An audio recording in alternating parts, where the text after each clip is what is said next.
ദൈവമേ, മൂർഖനെയാണല്ലോ ചവിട്ടിയത്. നോക്കൂ നോക്കൂ. മോളിലേക്ക് മാങ്ങ പറയും, താഴേക്ക് ചെളികുത്ത്, പിന്നെ കടലിലെ വല വീശ്, പിന്നെ മത്തി വിൽപ്പന. ഇതൊക്കെ എന്ത്?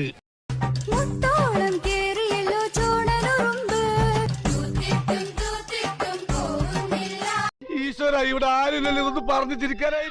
മയിലാട്ടോ പാത്രിക, പുലിയാട്ടോ പാത്രിക, ഇതെന്നാട്ടോ? ഇത് മാർഗം കളി. ഒരു മാർഗം ഇല്ലാണ്ടാവുമ്പോ ഒരു കളി കളിക്കൂലേ, മാർഗം കളി.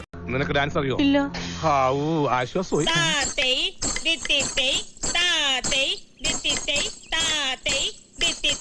ലേശം ഇളക്കമുള്ള കൂട്ടത്തിലാണെന്ന് തോന്നുന്നു.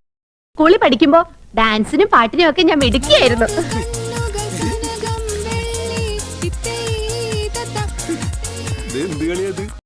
ഫസ്റ്റ് സ്റ്റെപ്പ് അതെന്റെ മാസ്റ്റർ പീസ് ആണ്. അതിൽ കൈവെക്കാൻ ആരെയും അനുവദിക്കില്ല. ചെയ്ത് കിട്ടി.